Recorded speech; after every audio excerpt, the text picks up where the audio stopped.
ये सब ना एक फिलासफी उन्होंने मारी हुई है। जो आपने वो वीडियो देखी होगी ना रूम की, और जिसमें वो फूल है, प्रपोजल है। मुझे ये बताएं, अगर वो वीडियो गौर से देख लें, उस वीडियो में 5 से 7 लोग और मौजूद हैं। और वो जो एक वीडियो जिसे ये गलत रंग दे के पेश कर रही है, वो भी इसी आड़ में ही बनाई गई थी कि एक कंटेंट था रोमांस वाला, एक लव वाला कंटेंट था। वो उसकी वीडियो इसने सलमान से दोस्ती ही इसलिए की थी कि ये रजब भट्ट का कज़न है, चलो ट्रेंडिंग में आऊँगी, तो उसकी वजह से ट्रेंडिंग में आई भी। अस्सलामुअलैकुम नाज़रीन, आपकी मेज़बान तैयबा अवान आपकी खिदमत में हाजिर है और आप देख रहे हैं 94 न्यूज़। नाज़रीन, अगर हम अब बात करते हैं सोशल लाइफ की, तो हमेशा हम लोगों को ये कहा जाता है कि जो सोशल मीडिया के लोग होते हैं उनकी सोशल लाइफ कुछ और होती है और बिहाइंड द कैमरा जो है, मतलब कैमरे के पीछे की जो उनकी लाइफ होती है वो कुछ और होती है। आज हम बात करने वाले हैं रजब भट्ट के कज़न सलमान और उनके साथ रिलेशन में रहने वाली आयशा जट के बारे में, जो टिकटॉक पर फेम हासिल करने के लिए ये सब कुछ कर रही हैं, या अल्लाह जानता है कि क्या चीज़ है। लेकिन सलमान की तरफ से जो आयशा जट का केस देख रहे हैं कि सलमान के वकील हमारे साथ इस टाइम मौजूद हैं, जुनेद एडवोकेट साहब, इनसे बात करते हैं कि आयशा के जो सबूत हैं, जो प्रूफ्स हैं, वो क्या सलमान के खिलाफ हैं। सलमान और आयशा की आपस में किस तरह की बहस जो है वो सोशल मीडिया पे चल रही है। अस्सलाम वालेकुम जी वालेकुम। कैसे हैं आप? अल्हम्दुलिल्लाह। अच्छा, आपकी मुलाकात जो है वो आयशा से हुई या सलमान से हुई है? देखिए जी, मैं सलमान हमारा दोस्त भी है, छोटा भाई है। मैं सलमान का केस देख रहा हूँ। आयशा से हमारी मुलाकात कोई भी नहीं हुई। हालांकि हमने पैगाम भी थ्रू दिस मीडिया हमने यही भेजा था कि अगर बैठ के कोई बात करनी है तो अच्छे तरीके से हम एक दूसरे की इज्जत को ख़राब किए बगैर बात कर सकते हैं। लेकिन अनफॉर्चुनेटली वो कोई राब्ता नहीं, कोई किसी किस्म का कोई मामला नहीं हुआ। आयशा ने पहले अपने सोशल मीडिया अकाउंट से सलमान के साथ की वीडियोस लीक की, जो कि एक रूम की भी वीडियोस थी, उनके प्रपोजल की वीडियोस थी, और उसके बाद एक वकील से उनकी मुलाकात होती है और वो वीडियोस आयशा से डिलीट करवा दी जाती हैं। कि आयशा को ब्लैकमेल किया जाता है, जो आयशा कह रही है कि मेरे ऊपर मतलब मैं केस करवाऊंगी जना का, मेरे साथ ज़बरदस्ती की गई है, मेरे साथ जना किया गया है। ये सब ना एक फिलासफी उन्होंने मारी हुई है। जो आपने वो वीडियो देखी होगी ना रूम की, और जिसमें वो फूल है, प्रपोजल है। मुझे ये बताएं, अगर वो वीडियो गौर से देख लें, उस वीडियो में 5 से 7 लोग और मौजूद हैं। वहाँ पे वो सिर्फ आपको बताया कि हमारा जो सलमान का ताल्लुक है वो सोशल मीडिया से है। जब आप सोशल मीडिया पे होते हैं तो बहुत से लोगों के साथ आपके अट्रैक्शन होती हैं, ताल्लुकात बनते हैं, अच्छे वाले बनते हैं। तो इसी तरह आयशा के साथ भी मामला बने और अच्छी दोस्ती थी।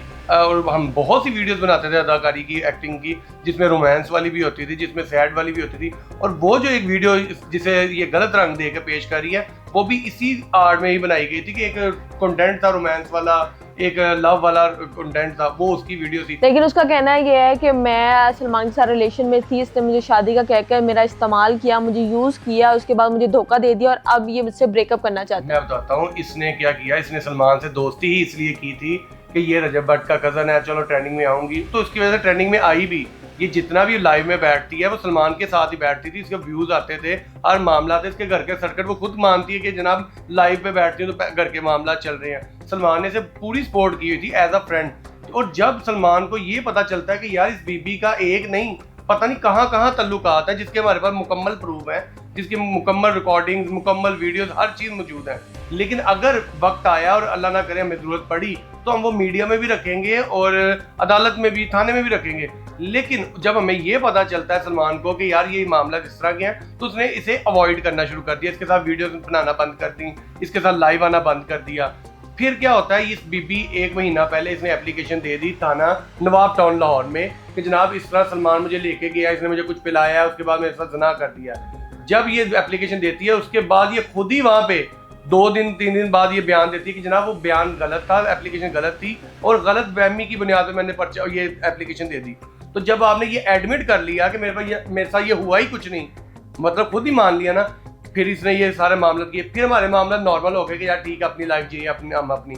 अब इसे दोबारा ये ट्रेंडिंग में आना था, व्यूज नहीं मिल रहे थे, तो ये जनाब लोगों की उंगलियों पे लगी। उन्होंने कहा आ जाओ हम वीडियो बनाते हैं और करते हैं। ये दोबारा यही वही रोला फिर शुरू कर दिया। सलमान की तरफ से आप केस देख रहे हैं, तो अगर लड़की झूठी हुई तो क्या सजा उस लड़की के लिए है, और अगर सलमान झूठा हुआ तो सलमान के लिए क्या सजा हो सकती है? मैं आपको ये बताता हूँ कि अब वो एप्लीकेशन देना चाह रही है 376 के तहत पीपीसी के मेरे साथ जना हुआ है, जिसकी लाइफ इम्प्रिजमेंट है, 14 साल कैद भी है, ठीक है जी। और अगर ये वो होता है, अगर सलमान गिल्टी फील होता है इसमें, तो फिर ये है। लेकिन मैं आपको ये बता दूं कि अब एंटी रेप एक्ट के जो बनाया गया है, उसमें अगर आप किसी के खिलाफ झूठी एप्लीकेशन दे देते हैं और वो साबित हो जाए झूठी है, तो सेम सजा उस लड़की को भी होती है। अब इसको उन्होंने जदीद कर दिया है ना। और दूसरी बात ये बता दूं आपको कि हमने अगर एप्लीकेशन देनी होती तो जब इसने वो हमारी वीडियो, जो आपको पता है पीका एक्ट है, किसी की भी परमिशन के बगैर ना कोई इंटरव्यू चला सकते हैं, ना कोई पिक्चर शेयर कर सकते हैं, ना कोई वीडियो किसी की अपलोड कर सकते हैं। इसने हमारी जो आपस में वीडियोस थी जो हमने अदाकारी के लिए बनाई हुई थी, इसने हमारी परमिशन के बगैर वो अपलोड की। हम तो तब भी इस पे सोशल मीडिया के वहां पे दे सकते थे FIA में एप्लीकेशन, और इस पे पर्चा करवा सकते थे। और अगेन अब फिर ये यही काम कर रही है। हमने अभी तक भी फिर एप्लीकेशन ही दी, हालांकि इस पे पर्चा हो जाता है और नॉन बेलेबल ऑफेंस है कि आप किसी की परमिशन के बगैर उसकी वीडियोस अपलोड कर रहे हैं। तो अभी तक तो हमने ऐसा कुछ नहीं किया, लेकिन अगर ये बीबी आके ऐसा कुछ करती है तो भाईजान हमारे पास जो हो सकेगा हम जरूर करेंगे। अच्छा, अगर हम बात करते हैं ये सारी बातें सोशल मीडिया पे रखने का जो मकसद है, जो आयशा करना चाह रही है, क्या लगता है कि ये गेम कितनी देर की है, या गेम ही है, या व्यूज का मसला है? ये सिर्फ व्यूज का मसला है और ट्रेंडिंग का है और दिहाड़ी का मसला है। ठीक हो गया। अब ये आप कह रहे हैं कितनी देर तक रहेगा। आज आप लोग इंटरव्यू लेना बंद कर दें, अल्लाह की कसम, कल ये मैटर ही खत्म हो जाएगा। और अगर आयशा की तरफ से वीडियोस आती हैं, उसकी एक पॉडकास्ट मैंने देखी, उसने कहा मैं मर जाऊंगी लेकिन अब वीडियोस जो है मैं वो पोस्ट नहीं करूंगी। हालांकि सलमान की और मेरी ऐसी ऐसी वीडियोस मेरे मोबाइल में मौजूद हैं जो कि अगर मैं चाहूँ तो वो मैं अपलोड कर सकती हूँ। तो करें ना अपलोड, फिर हम बताएंगे ना कि हमारे पास क्या क्या है। हमने अपलोड नहीं करनी, हमने सिर्फ और सिर्फ वो अदारों में जाके फिर देनी है। फिर हम वो सोशल मीडिया पे देंगे, अदारों में देंगे, और साथ में हम जो अगर ये अदालत में बात आती है तो अदालत में देंगे। लेकिन मैं फिर ये कहूँगा कि ना अपनी इज्जत खराब करें ना हमारी करें। हम ये चाह रहे हैं कि जो कुछ भी आप लोगों के पास है ना, अपने पास रखो, उसे अच्छी तरह यूटिलाइज करो। लेकिन अगर आप उसे बैड तरीके से यूटिलाइज करना चाह रहे हो तो फिर आपको मुंह की खानी पड़ जाएगी। अच्छा, अगर हम बात करें कि ये सब चीज़ें सोशल मीडिया पे आ जाती हैं, आप एक फेमस लड़के के साथ या एक फेमस लड़की के साथ रिलेशन में आते हैं, उसके बाद आप सोशल मीडिया पे आते हैं, व्यूज़ हासिल करते हैं और एक दूसरे की इज्जत को दो चार करते हैं सोशल मीडिया पे, तो क्या लगता है कि हमें सोशल लाइफ को, अपनी प्राइवेसी में, इस तरह के रिलेशन को हमें सोशल लाइफ में लेके आना चाहिए? नहीं लेके आना चाहिए। लेकिन देखिए, आपने खुद ही इंटरव्यूज में वो मानी है कि मेरा एक पास्ट था, मैंने वो सलमान को मतलब खुद ही मानी ना, हाँ, बताया था रिलेशनशिप है। और एक वो तो फिर है ना, हमारे पास जो प्रूफ है, यकीन करें कितने लड़कों के साथ है वो, हमारे पास सारे वीडियोस, ऑडियोज, हर चीज मौजूद है। और हम नहीं चाह रहे कि इसकी इज्जत खराब हो। जब ऐसी लड़की के मामला है तो भाई अपनी लाइफ को अपने तरीके से जियो। आपको उन लड़कों पे क्यों नहीं एप्लीकेशन दी जो पास्ट था, जिसके बारे में कभी पास्ट था, वो कहाँ पे, उनको क्यों नहीं किया जी? उन्होंने जिंदगी खराब नहीं की। वो अगर ऑडियो वीडियोस वो चलाए जाए ना, खुद ही पता चल जाता है। और दूसरी बात, मैं अक्सर इंटरव्यूज में बताता हूँ कि अगर हम एप्लीकेशन दे दें कि जनाब इसका मेडिकल करवा दे, अगर इसने एप्लीकेशन दी ना, उसके रिटर्न में हम कहेंगे जनाब मेडिकल लाजमी करवाएं। अब जदीद दौर है, साइंटिफिकली हर चीज प्रूव हो जाती है। वहां पे सबसे पहले ये भी आ जाता है कि इस लड़की के साथ, अब देखिए ऑडियंस सुन रही होती है, मैं सॉरी टू से ये नहीं कहना चाह रहा था, लेकिन मैं बता दूं कि साइंस अब इतनी जदीद है कि ये भी पता चल जाता है कि फर्स्ट टाइम किस एज में इस लड़की के साथ हुआ।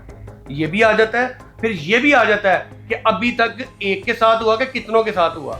ये मेडिकल में प्रूव हो जाता है, ये हर चीज आ जाती है। तो इस तरह इसकी भी इज्जत खराब होगी। हम नहीं चाह रहे कि इस तरह का मामला आए, हमारे लिए काबिल एहतराम है। आप अपनी लाइफ की, अभी सलमान और आयशा की टेबल टॉक के बाद क्या ये मामला सॉल्व हो सकता है कि दोनों आपस में बैठ के बात करें और मामला यूटिलाइज करके खत्म करें? तो जी व्यूअर्स, आपने जाना कि एक ऐसी लड़की, मतलब जो पहले से ऑफ द कैमरा थी, लेकिन एकदम वो सोशल मीडिया पे आती है, फिर अजय भट्ट की कज़न के साथ उसका रिलेशन बनता है और वीडियोस वगैरह सोशल मीडिया पे आती हैं, और इनकी इस तरह की बातें सोशल मीडिया पे आने लग जाती हैं कि लड़की का कहना है कि सलमान मुझे धोखा दे रहा है, और सलमान का कहना है कि मैं एज अ फ्रेंड इसके साथ चाह रहा था, लेकिन जब मुझे पता चला कि ये मेरे साथ कुछ ज़्यादा बढ़ गई है तो उसने इसको अवॉइड करना स्टार्ट किया। लेकिन ये सारी बातें सोशल मीडिया पे आ गई। आप लोगों को कौन सच्चा और कौन झूठा लगता है, लाजमी कमेंट सेक्शन में बताइएगा। इसी के साथ अपनी मेज़बान तैयबा अवान को दें इजाज़त। अल्लाह हाफ़िज़।